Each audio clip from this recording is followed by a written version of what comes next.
네, 오늘은 잊지 말고 계속해야 할 것이라는 제목으로 말씀을 전하겠습니다. 여러분, 우리 하나님은 우리를 위해서 구원의 은혜와 능력을 베풀어 주시는 분이십니다. 아멘이십니까? 자, 옆에 계신 분들 한번 축복하십시오. 하나님은 형제님에게 자매님에게 구원의 은혜와 능력을 베풀어 주시는 분입니다. 하나님은 우리에게 구원의 은혜와 능력을 베풀어 주시는 분이십니다. 경험해 보신 분은 아시죠? 네. 요즘 출애굽기 말씀을 통해서 계속해서 하나님께서 그것을 우리에게 보여주고 계십니다. 여러분, 이스라엘 백성들이 이집트에서 노예 생활하고 있었잖아요. 고통 가운데 신음하고 부르짖습니다. 그때 하나님은 아무것도 하지 않고 계셨습니까? 하나님께서 출애굽기 3장에 보면 내가 그들을 보았고 그들의 신음소리를 들었다. 그래서 내가 내려가서 저들을 구원해내겠다, 그렇게 말씀하셨습니다. 여러분, 하나님께서 우리 눈에 보이지 않죠. 내가 힘들고 어려울 때 하나님 도대체 뭐 하십니까? 라고 생각되지만 하나님은 우리가 눈에 볼 수 없는 곳에서 이미 일하고 역사하시는 분이십니다. 우리를 위해 구원의 역사를 행하시는 분이십니다. 자, 그래서 하나님께서 어떻게 하십니까? 모세를 이집트 왕 바로에게 보내십니다. 내 백성을 내보내라, 그래 명령하죠. 그런데 무려 9번이나 무서운 이 재앙을 내렸음에도 불구하고 이집트 왕 바로가 말을 듣지 않습니다. 계속해서 이스라엘 백성들을 노예로 잡아두고 착취하려고 하죠. 그래서 지난주 본문에 하나님께서 어떻게 하십니까? 마지막 재앙을 내리십니다. 어떤 재앙이십니까? 하룻밤에 이집트의 모든 장자들을 죽이는 그런 재앙을 당하게 하십니다. 그날 밤에 이집트의 집 가운데 애곡하지 않은 집이 한 집도 없었다고 되어 있습니다. 무엇 때문에 이 재앙이 임했다고요? 이집트 왕 바로의 탐욕 때문입니다. 이스라엘 백성들을 계속해서 노예로 잡아놓고 부려먹으려고 했던 그 탐욕 때문에 결국 이 재앙을 당하게 된 겁니다. 자, 그런데 이 재앙이 임하는 날 이스라엘 백성들 집에는 어떤 일이 일어났습니까? 하나님께서 어린 양을 잡아서 그 피를 문 프레임에 바르라고 하셨습니다. 이 말씀에 순종했던 이스라엘 백성들은 한 집도, 한 사람도 이 죽음의 재앙을 당하지 않았습니다. 그래서 이 피를 보고 재앙이 뛰어넘었다고 해서 뭐라고 합니까? 패스오버, 유월절이라고 합니다. 유대인들은 지금도 이걸 지키고 있죠. 자, 이렇게 해서 하나님께서 이 바로의 손아귀에서, 그리고 이 죽음의 재앙에서 이스라엘 백성들을 건져내신 겁니다. 구원해내신 겁니다. 히브리어로 이집트를 미츠라임이라고 합니다. 미츠라임. 이 미츠라임이라고 하는 의미는 뭐냐면 깊은 계곡 혹은 억압, 이런 것을 말합니다. 하나님께서 우리를 미츠라임에서 구원해내셨다, 이 말은 뭡니까? 하나님께서 우리가 도저히 헤어나올 수 없는 그 깊은 계곡에서, 억압의 땅에서 우리를 구원해내셨다, 이런 말입니다. 할렐루야. 여러분, 우리 하나님은 우리가 헤어나올 수 없는 깊은 그 계곡에서 죄의 종로로 닫은 우리들을 구원해내신 겁니다. 자, 근데 여러분, 우리는 어떨까요? 우리는 어떻습니까? 우리 가운데 나는 내 힘으로 죄와 죽음을 이길 수 있다, 여러분 계십니까? 아무도 안 계시죠? 죄와 죽음은 고사하고 우리 삶 속에 일어나고 있는 문제조차도 우리는 해결할 수 없는 그런 것들이 참으로 많습니다. 그렇죠? 우리도 이스라엘 백성들처럼 종이 되어서 죄와 죽음의 두려움, 실패의 두려움 가운데 사로잡혀 살았습니다. 여러분, 그렇지 않습니까? 나는 전혀 두려움 없이 살았다, 나는 실패에 대한 두려움, 죽음에 대한 두려움 없이 살았다는 사람이 있습니까? 아무도 없잖아요. 근데 하나님께서 우리를 거기에서 구원해내신 겁니다. 할렐루야. 자, 이런 우리를 하나님께서 구원하시기 위해서 어떻게 하셨죠? 예수님을 유월절의 어린 양으로 십자가에 못 박아 죽으셨습니다. 그리고 그 피를 이스라엘 백성들이 그 유월절에 그 어린 양의 피로 인해 구원받았던 것처럼 우리도 마찬가지입니다. 유월절에 죽으셨던 그 예수님의 피값으로 말미암아 재앙이 뛰어넘고 죽음의 재앙, 죄의 재앙이 뛰어넘고 우리가 구원받은 겁니다. 아멘이십니까? 이것이 주님의 은혜입니다. 이렇게 하나님께서는 자기의 아들까지 아낌없이 내어 주시기까지 우리에게 구원의 은혜와 구원의 능력을 베풀어 주셨습니다. 아멘이십니까? 여러분 죽음의 권세를 이길 수 있는 사람 있습니까? 예수님은 죽음의 권세를 이기는 능력을 가지고 우리를 구원하신 겁니다. 자, 그런데 오늘 말씀에는 이 주님의 놀라운 은혜를 경험한 사람들이 잊지 말고 계속해서 해야 할 것이 있다고 말씀하십니다. 그것이 뭐냐? 첫 번째는 이 하나님의 구원의 은혜를 계속해서 되새기는 겁니다. 구원의 은혜를 계속해서 되새기고 이 구원의 은혜와 능력을 다른 사람들에게 전하는 겁니다. 자, 오늘 보면 6절을 보겠습니다. 이래 동안 무교병을 먹고 일곱째 날에는 여호와께 절기를 지키라. 일곱째 날 7일 동안 뭘 먹으라고 했습니까? 무교병을 먹으라. 여러분 무교병이 뭡니까?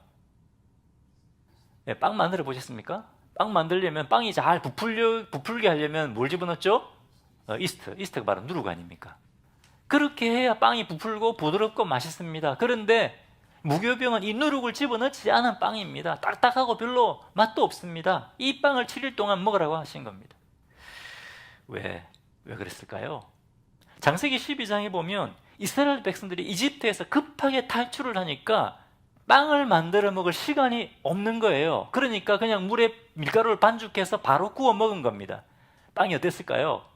딱딱하고 별 맛이 없는 거예요. 그런데 그때를 생각하면서 7일 동안 이 딱딱한 무교병을 먹으라고 한 겁니다.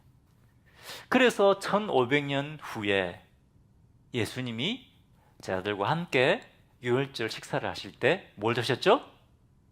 무교병을 드셨습니다. 예수님이 그때 제자들에게 떡을 나눠주시면서 뭐라고 했습니까? 받아 먹으라. 이 몸은 너희를 위하여 주는 내 몸이다 하셨어요. 내 몸이다. 그런데 이 빵을 나누셨을 때 어떻게 됐을까요? 부드럽게 찢어졌을까요? 무교병입니다. 부서지는 거예요. 딱딱 부서져서 나눠줬습니다. 이건 뭘 상징하는 겁니까? 십자가에서 우리를 위해 깨어지실 자신의 몸을 상징하는 거예요. 우리 주일 만찬할 때마다 우리가 딱딱한 빵 먹잖아요.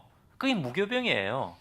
부서지는 거. 예수님 우리를 위해 십자가에서 부서지는 것을 상징하는 것이 바로 이 무교병인 겁니다. 이 무교병에는 여러 가지 의미들이 있습니다. 자, 그런데 여러분은 딱딱한 무교병을 드시고 싶습니까? 아니면 부드러운 크림빵을 드시고 싶으십니까? 제가 무슨 빵을 좋아한다고 했죠? 다 잊어버리셨어요. 제가 크림빵을 좋아한다고 했습니다.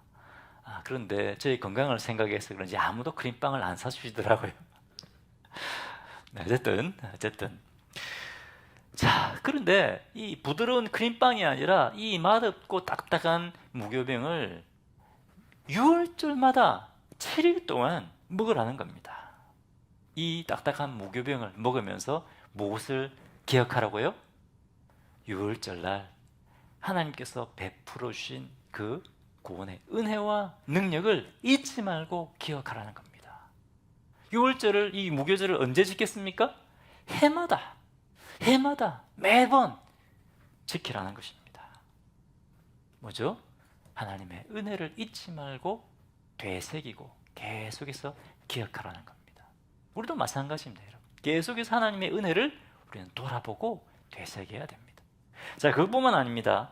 또 무교병을 먹으라는 이유가 있습니다. 8절, 너는 그날에 내 아들에게 보여 이르기를 이 예식은 내가 애굽에서 나올 때에 여호와께서 나를 위하여 행하신 일로 말미암음이라 하고.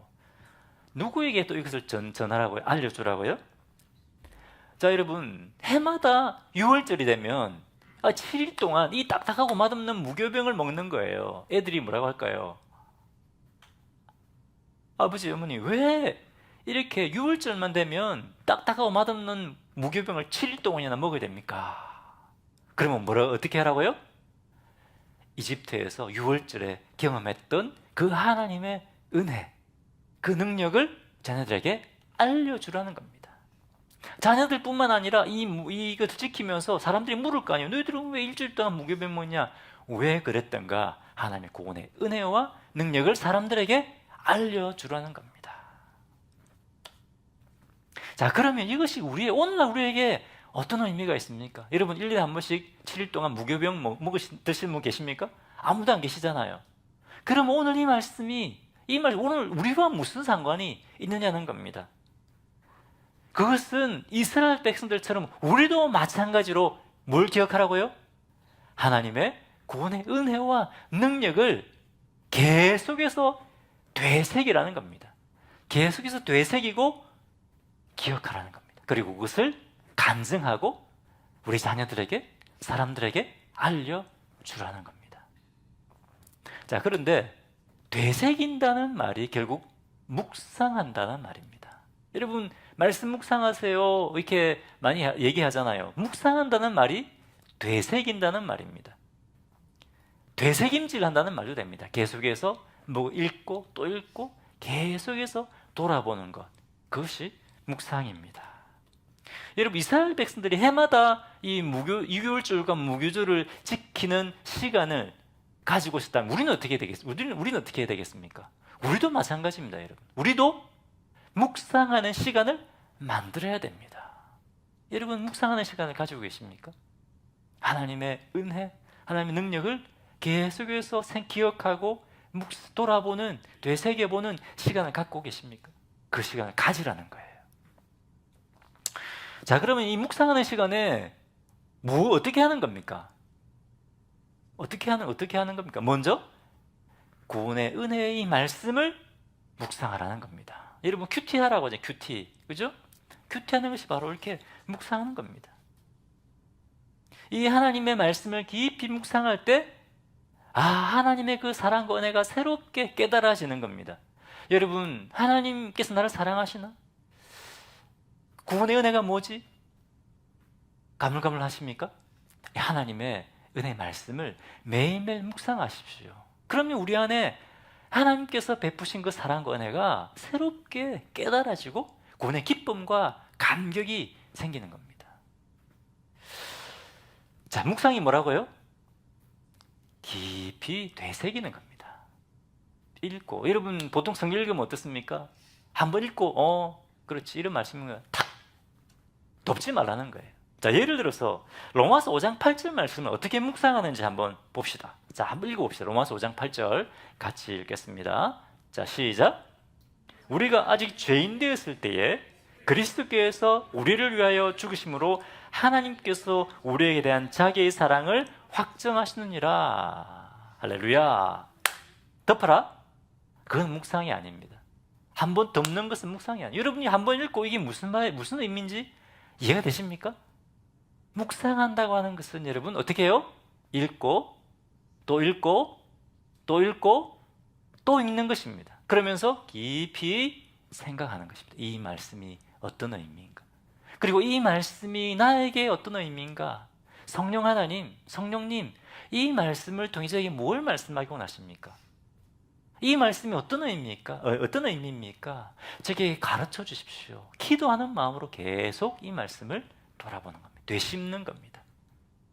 뭐 하는 거라고요? 되새김질하는, 되새김질. 자, 이때 계시면 축복하십시오. 하나님 말씀을 되새김질합시다. 하나님 말씀을 되새김질합시다. 이것이 묵상이에요. 많은 분들이 성경 한번 읽고 탁 덮어요. 그리고 막 읽어나고 올해 성경 일독했다. 일독도 중요합니다, 여러분. 하지만 더 중요한 것은 이 말씀을 통해서 하나님을 만나는 거예요. 우리 말씀을 묵상할 때 하나님을 만나고 경험할 수 있는 겁니다. 자, 예를 들어서 우리가 아직 죄인 되었을 때에, 그럼 우리가 죄인 되었을 때, 우리가 죄인 되었을 때, 그렇지. 내가 하나님의 사랑을 받을 자격이 되지 않을 때, 내가 죄인 되었을 때, 그렇지, 나는 정말 죄인이었지. 정말 나는 이기적이고 정말 내 중심적이고 그리고 내가 그동안 얼마나 많은 사람들에게 상처 주는 말을 했어. 그렇지, 나는 정말 죄인이고 정말 하나님의 사랑을 받을 자격이 없어. 그죠? 이 말씀을 묵상하면서 이렇게 돌아보는 거예요. 그런데 또 그 다음에 어떻게 되어 있습니까? 그리스도께서 우리를 위해 죽으심으로. 누가 우리를 위해 죽으셨다고요? 그리스도께서 우리를 위해 죽으심으로. 그리스도께서. 아니, 하나님께서 천사 중에 하나를 선택해서 죽게 하신 것이 아니라 그리스도는 누구십니까? 하나님의 아들. 하나님의 아들 예수 그리스도를 나를 위해 십자가에 죽게 하셨구나. 뭡니까? 정말 하나님이 사랑받을 자격이 안 된 이 나를 사랑하셔서 아들까지 아낌없이 내어주셨구나. 이 십자가가 바로 하나님이 나를 사랑하신다는 그 증거구나. 여러분, 이것도 묵상하면 어떻게 될까요? 하나님의 은혜가 깊이 깨달아지는 거예요. 이렇게 묵상을 하라는 겁니다, 여러분. 한번 탁 읽고 덮는 것이 아니라. 아멘이시죠? 이렇게 말씀을 깊이 묵상할 때 하나님의 은혜가 깨달아지는 거예요. 하나님은 이런 사모함이 있는 사람들에게 하나님의 은혜를 깨닫게 해주십니다. 하나님의 은혜를 가볍게 여기는 사람들에게 뭐라고 성경이 어떻게 되어 있습니까? 진주를 돼지에게 주지 마라 그러잖아요. 돼지는 뭡니까? 이 진주의 가치를 몰라요. 정말 하나님의 은혜를 사모하고 이 말씀을 깨닫기 원하는, 그 은혜를 깨닫기 원하는, 깊이 묵상하는 사람들에게 하나님의 은혜를 경험하게 하시는 겁니다. 아멘이십니까? 자, 그 다음에 또 뭘 묵상해야 될까요? 하나님께서 내 삶 속에, 우리 가정에, 그리고 우리 교회 가운데 일하고 역사하신 그 은혜를 묵상하는 거예요. 정기적으로 여러분 돌아봐야 됩니다. 이 시간을 갖지 않으면요, 우리가 힘들고 어려울 때 어떻게 생각하느냐? 힘들고 어려울 때, 하나님 저 힘들고 어려울 때 뭐 하셨어요? 저 함께 하신다고 하셨는데 뭐 하셨어요? 그런데 여러분, 하나님 그 가운데 일하고 역사하고 계셨습니다. 그런데 이것을 돌아보지 않으면 어떻게 느낀다고요? 하나님이 나와 함께하고 계시지 않는 것처럼 느낀다는 거예요. 우리가 하나님께서 행하시는데 쭉 한번 돌아보십시오. 여러분, 1년 동안 쭉 한번 돌아보세요. 어떻게 하나님께 내 삶 속에 어떤 일을 하셨는가 돌아보세요. 이때 하나님께서 이렇게 내 삶을, 이렇게 우리 교회를, 이렇게 우리 가정을 인도해 오셨구나 하는 것을 깨닫게 됩니다. 그러면 어떻게 돼요? 하나님의 사랑과 은혜가 우리 삶 속에 넘치게 되고 그것을 간증하게 되는 거예요. 그것을 간증하게 되는 겁니다. 요즘 하는 게 감사한 일이 있습니까? 한참 생각을 해요. 왜? 평소에 하나님께서 내 삶 속에 행하신 것들을 돌아보고 묵상하지 않으니까 그런 거죠.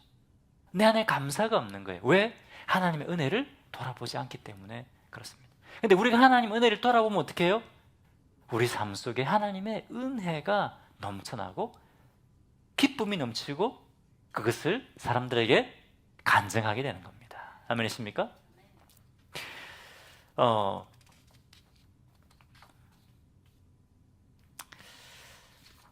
지난 한 8월, 9월 정도 좀 굉장히 개인적으로 좀 어려운 일이 있었습니다. 근데 하나님께서 그때 가정교회를 하시는 목사님들을 만나게 하셨어요.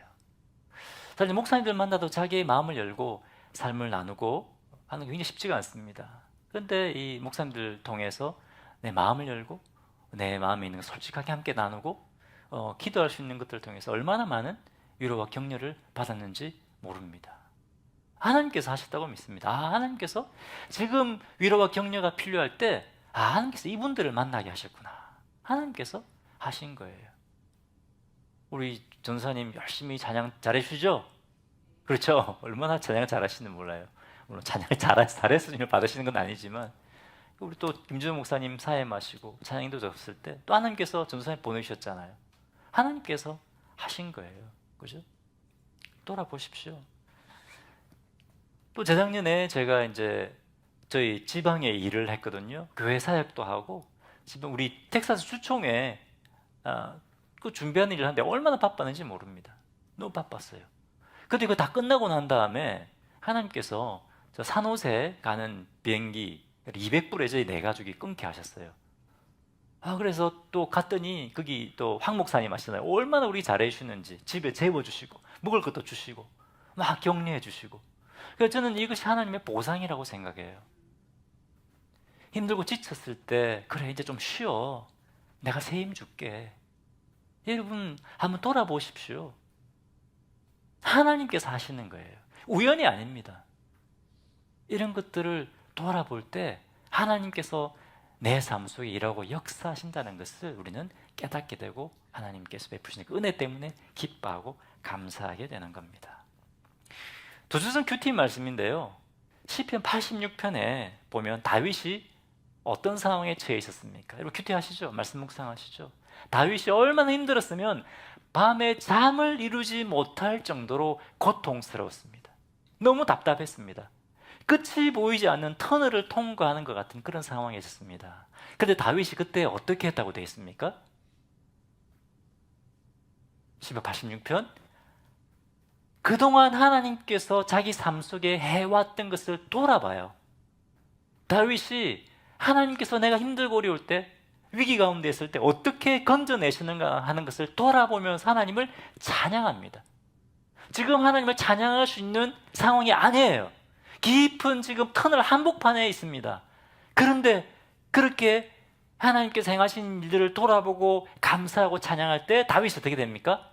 낙심했던 이 다윗이 다시 힘을 얻게 됩니다. 그래, 그때 함께 하시던 그 하나님께서 이번에도 뛰어넘게 하실 거야. 이기게 하실 거야. 하나님을 찬양하면서 시를 마무리하게 됩니다. 할렐루야. 여러분, 하나님께서 이 이스라엘 백성들에게 해마다 유월절과 무교절을 지키라고 하신 것처럼 우리도 어떻게 하라고요? 하나님의 구원의 은혜를 계속해서 되새기라는 겁니다. 깊이 묵상하라. 그리고 하나님께서 베푸신 그 은혜를 어떻게 하라고요? 다른 사람들에게 전하라는 겁니다. 자, 다시 한번 축복하십시오. 하나님의 은혜를 깊이 되새기고 전합시다. 하나님의 은혜를 깊이 되새기고 전합시다. 네. 자, 이것이 우리가 잊지 말고 계속해야 하는 것입니다. 두 번째, 우리가 잊지 말고 계속해야 되는 것은 나는 하나님의 자녀라는 것입니다. 잊지 말아야 돼요. 나는 하나님의 거룩한 자녀야. 오늘 찬양도 했잖아요. 그죠? 난 하나님의 거룩한 자녀야. 그것을 기억하면서 하나님 자녀답게 살아야 된다는 거예요. 나 하나님의 자녀야. 나 하나님 자녀답게 거룩하게 살 거야. 그것이 우리가 잊지 않고 계속해서 해야 되는 것이라는 겁니다. 자, 7절 같이 읽겠습니다. 7절. 이래 동안에는 무교병을 먹고 유교병을 내게 보이지 아니하게 하며 내 땅에서 누룩을 내게 보이지 아니하게 하라. 자, 무교병을 먹는 7일 동안 이 무교병을 먹는 것이 아니라 뭘 하라고요? 누룩을 아예 보이지 않게 하라는 겁니다. 누룩이 나쁜 겁니까? 아니죠. 매일 빵 구워 먹을 때 넣는 겁니다. 그런데 특별히 이 무교절에는 누룩을 보이지도 않게 하라는 거예요. 이 무교절에는 누룩이 뭐라고요? 악한 거예요. 왜?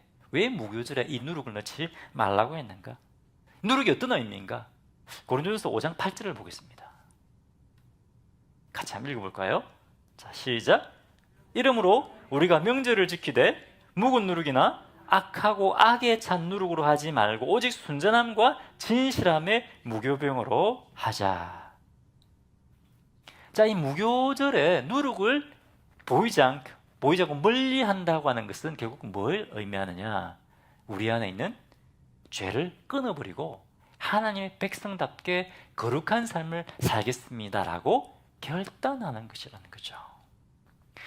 여러분, 하나님께서는 노예였던 이스라엘 백성들을 어떤 존재로 삼으셨습니까? 노예였는데 노예가 아니라 거룩한 하나님의 백성으로, 하나님의 자녀로 삼아 주셨습니다. 그래서 이 무교절에는 이것을 먹으면서 뭐라고요? 나는 거룩한 하나님의 자녀야 라는 정체성을 기억하라는 거예요. 나는 이제 거룩한 삶을 살 거야 결단하라는 겁니다. 자, 9절 보겠습니다. 같이 읽겠습니다. 시작. 이것으로 내 손의 기호와 내 미간의 표를 삼고 여호와의 율법이 내 입에 있게 하라. 이는 여호와께서 강하신 손으로 너를 애굽에서 인도하여 내셨음이니. 조금 어려운 말씀이죠. 자, 내 손의 기호와 내 미간의 표를 삼으라. 이 무슨 말일까요? 파워포인트 한번 보여주십시오. 자, 여러분 사진 잘 보이십니까? 자, 내 손의 기호와 손의 적을 차는 거예요. 그죠? 지금 이제 보이십니까? 팔에 검은 거 보이죠? 자, 저게 뭐냐면 테필린이라고 하는 건데, 저 조그만 상자 안에 조그만 두루마리에 율법을 막 적어요. 말씀을 적어요. 그리고 그것을 집어넣습니다. 그래서 저 조그만 상자를 팔에 차는 거예요. 이것이 바로 내 손의 기호입니다. 그 다음에 좀 머리 이마에 보입니까? 쭉 튀어나와 있는 거? 저게 뭐, 저도 똑같은 거예요. 말씀을 쓴 상자를 어디에? 미간이면 눈과 눈 사이가 미간 아닙니까? 그죠? 눈과 눈 사이가 미간이면 여기에 차라는 거예요. 그 다음 사진도 보여주십시오. 자, 아버지가 아들에게 지금 채워주고 있는 거예요. 달아주고 있는 거예요. 어디에? 팔과 미간에. 둘 다 달고 있잖아요, 지금 여기에. 그런데 여러분, 사실 이것은 문자 그대로 정말 이 말씀, 이게 말씀 상자를 이게 손에 붙이고 이마에 차고 이런 말이 아니에요. 이것이 어떤 의미냐면, 미간의 표를 삼아라고 하는 것은 머리잖아요, 머리. 뭡니까? 나는 하나님의 거룩한 백성이야 라는 정체성을 가지라는 거예요. 그 다음에 이것을 팔에 붙인 거는 뭐냐면, 팔에 붙이라고 하는 말씀의 의미는 뭐냐면, 말씀을 어떻게? 손으로 실행하라는 거예요. 이제 나는 하나님, 거룩한 하나님의 자녀야, 나는 존귀한 하나님의 자녀야 라는 이 정체성을 가지고 하나님의 자녀답게 살아라. 바로 그 의미입니다. 아멘이십니까? 자, 그렇다면 여러분, 우리가 이 하나님의 정체성을 가지기 위해서 먼저 우리 안에 있는 뭘 제거해야 된다고요? 우리 안에 있는 누룩을 제거하라는 겁니다. 여러분, 우리로 하여금, 나로 하여금 하나님의 자녀답게 하지 못하게 만드는 누룩이 어떤 것이 있을까요? 여전히 이기적인 거?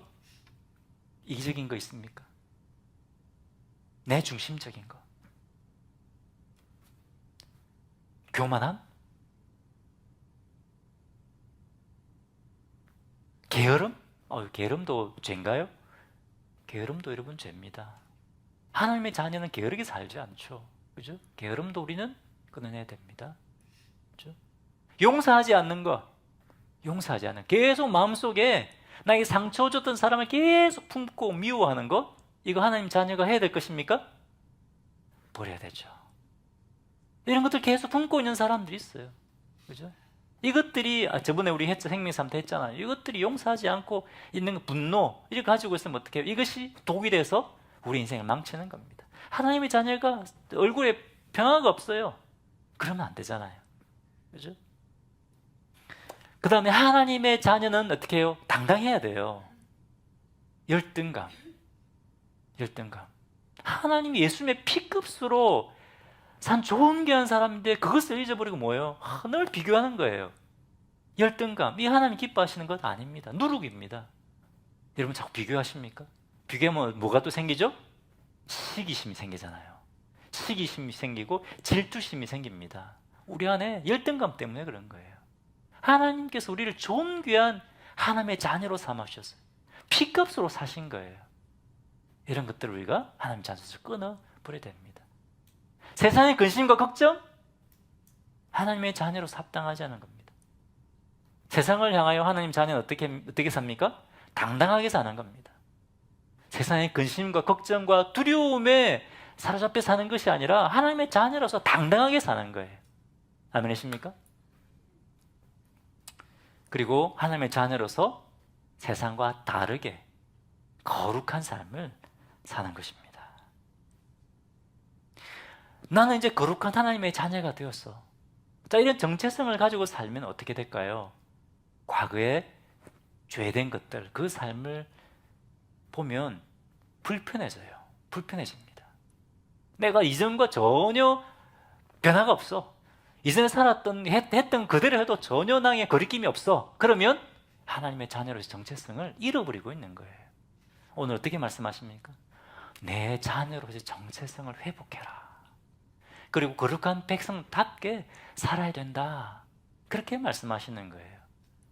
두 번째 뭐라고요? 우리가 잊지 말고 잊지 말고 계속해서 해야 되는 것은 나는 하나님의 존귀한 자녀야. 거룩한 자녀야. 그렇기 때문에 세상과 다른 거룩한 삶을 우리가 사는 것입니다. 희생하는 삶이에요. 손해보는 삶입니다. 낮아지는 삶이고 섬기는 삶입니다. 아멘이십니까? 자, 옆에 계신 분들이 하나님의 자녀답게 삽시다. 하나님의 자녀답게 삽시다. 네. 자, 또 마지막으로 우리가 잊지 않고 계속해야 될 것이 있습니다. 우리가 잊지 말아야 될 것은 뭐냐면 나는 누구 것이다? 하나님의 것이다. 나는 하나님의 것이기 때문에 내 일부가 아니라 내 전부가 하나님의 것이기 때문에 어떻게 해요? 내 삶을 하나님께 드리는 것입니다. 하나님께서 내 삶을 마음껏 사용해 주시도록 내 삶을 주님의 제단에 올려드리는 겁니다. 자, 12절에 가나안 땅에 들어가면 무교절을 말고 또 지켜야 될 것을 말씀하고 있습니다. 12절 같이 읽겠습니다. 자, 시작. 너는 태에서 처음 난 모든 것과 내게 있는 가축의 태에서 처음 난 것을 다 구별하여 여호와께 돌리라. 수컷은 여호와의 것이니라.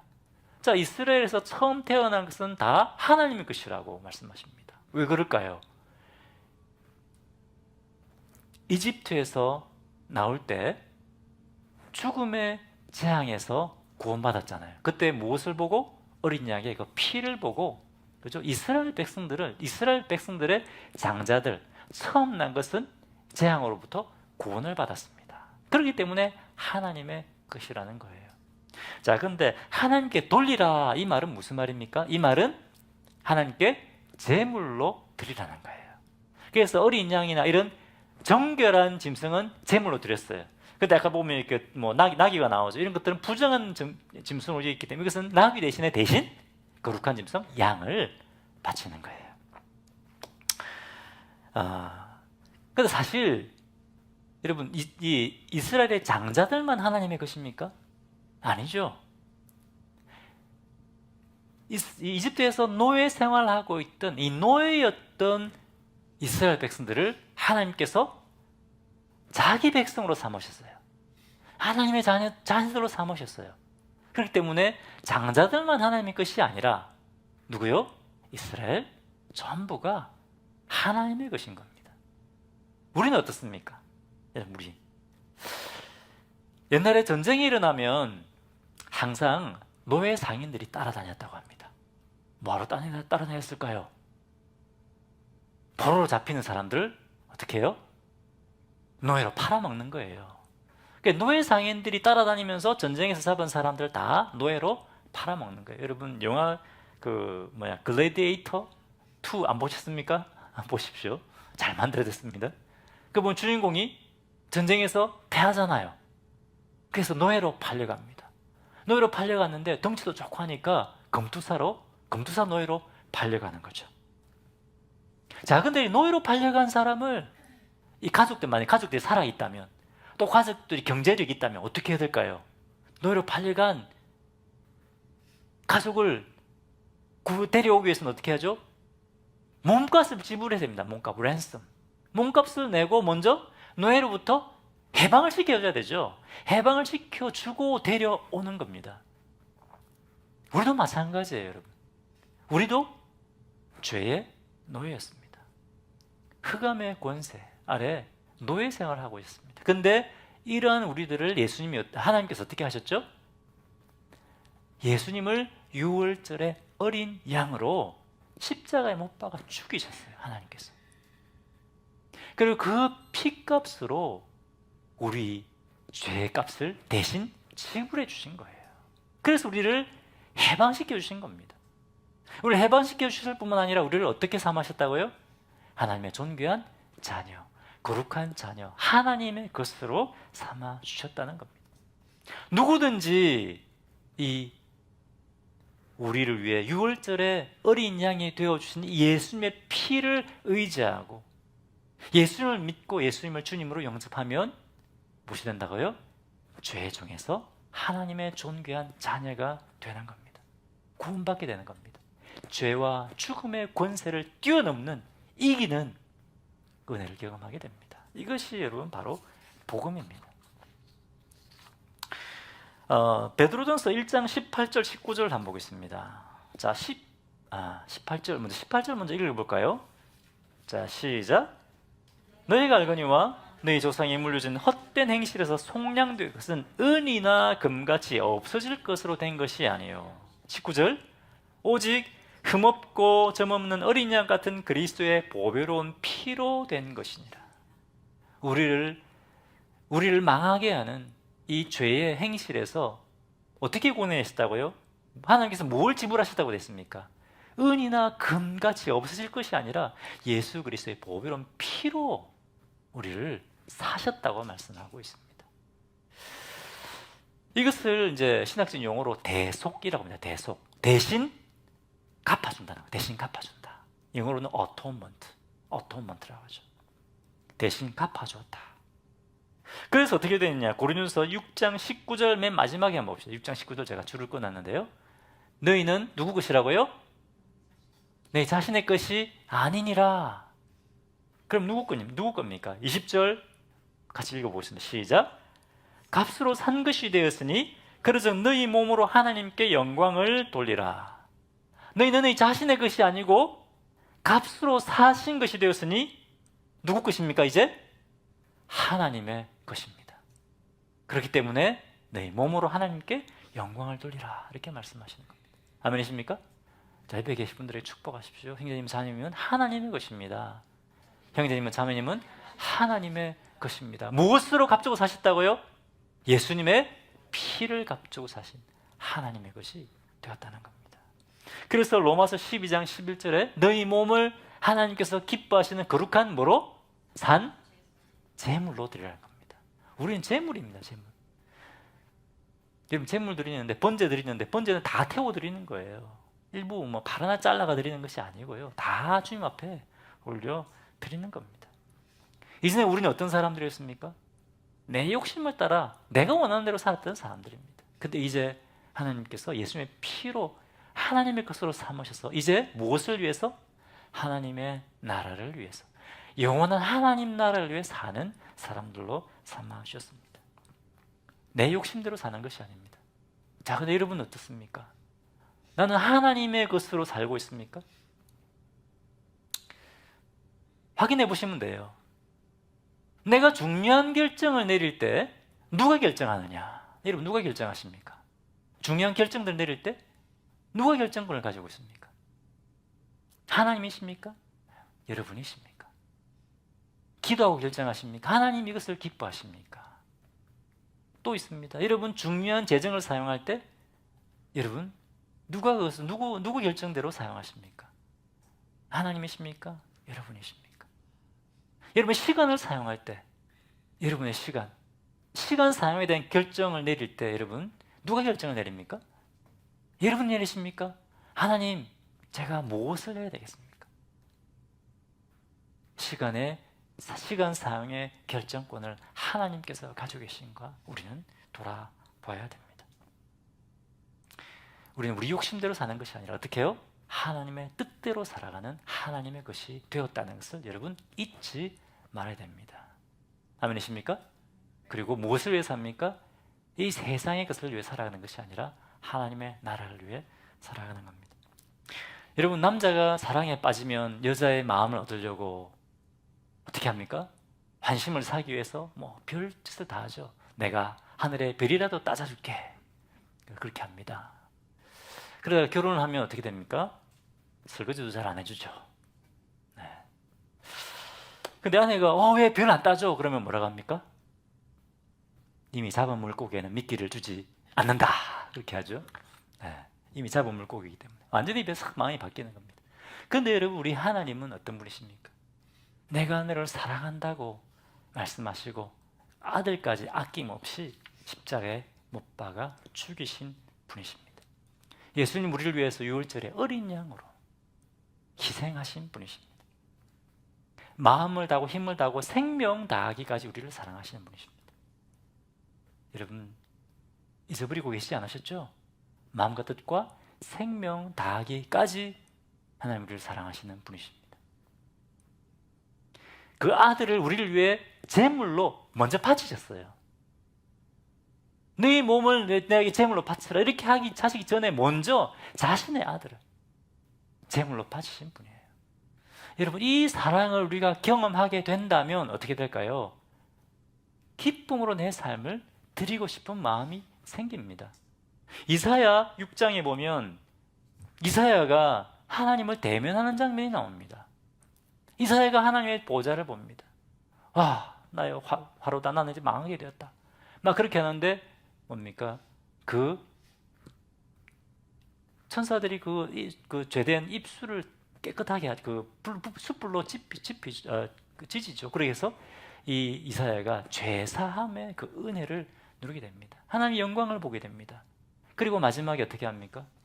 성삼위 하나님께서 누가 우리를 위해 갈고 누가 우리를 위해 가서 저 이스라엘 백성들을 구원해낼고 하나님의 고민은 뭐예요? 하나님의 고민은 우리를 구원해내시는 거예요. 그것이 하나님의 문제입니다. 그런데 그때 이사야가 뭐라고 합니까? 주여 내가 여기 있사오니 나를 보내주십시오. 왜 이렇게 고백하게 됩니까? 하나님의 그 죄사함의 은혜를 경험했기 때문에 그렇습니다. 하나님의 영광을 보았기 때문에 그렇습니다. 마찬가지로 우리가 하나님의 은혜와 하나님의 사랑을 경험하게 되면 어떻게 해요? 주님, 제가 여기 있습니다. 저를 사용해 주십시오. 저를 주님의 제단에 올려드립니다. 이렇게 헌신하게 되는 겁니다. 제가 선교사로 부름받을 때 그때 제가 저번에 간증했잖아요. 여러분 수련을 하는데 하나님께서 나를 이렇게 사랑하시는구나. 그 하나님의 사랑이 막 저에게 넘쳐나는 거예요. 그때 또 성령님이 이런 감동을 주시는 거예요. 상철아, 이 세상에 내가 사랑하여 구원해야 될 영혼들이 너무 많은데 누가 가서 전하지 않으면 구원받을 사람이 없는데 네가 일을 해주지 않겠니? 그런 감동이 있을 때 주님이 그것을 기뻐하시면 제가 그 일을 하겠습니다. 그렇게 제가 헌신의 결단을 한 거예요. 여러분 우리가 이 하나님의 놀라운 사랑과 은혜의 능력을 경험하게 되면 즐거이 내 삶을 드리게 되는 겁니다. 아멘이십니까? 주님이 나를 위해서 먼저 제물이 되어서 헌신하셨다는 사실을 깨닫게 될 때 우리가 그렇게 되는 겁니다. 여러분 혹시 일주일에 한 번 주일날 여기 나와서 예배 드리는 것으로 나는 내 할 의무를 다 했다고 생각하지 않습니까? 물론 여러분 열심히 봉사하십니다. 너무 감사하죠. 하나님 기뻐하실 겁니다. 하지만 봉사는 그것으로 일주일에 3시간 아니면 헌금 11조 나는 이제 들 거 다 드렸어. 그렇게 생각하진 않으십니까? 물론 하나님 그것도 기뻐하시죠. 하지만 하나님께서는 뭘 원하신다고? 우리의 일부가 아니라 우리의 전부를 원하신다는 겁니다. 전부를 원하십니다. 왜? 예수님의 피값으로 우리를 하나님의 것으로 사셨기 때문입니다. 아멘이십니까?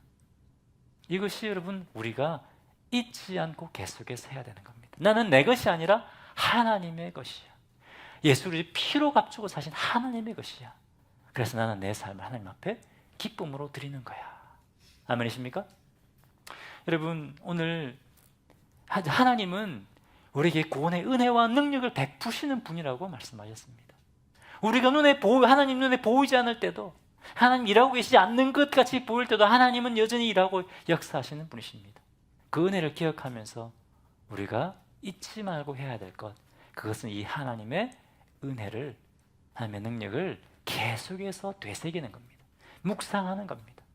그리고 하나님의 자녀로서의 정체성을 가지고 우리가 하나님의 자녀답게 우리의 삶 전부를 하나님 앞에 올려드리는 것입니다. 아멘이십니까? 그럴 때 여러분 세상이 줄 수 없는 하나님의 자녀로서 누리는 그 은혜와 기쁨과 감격을 누리게 됩니다.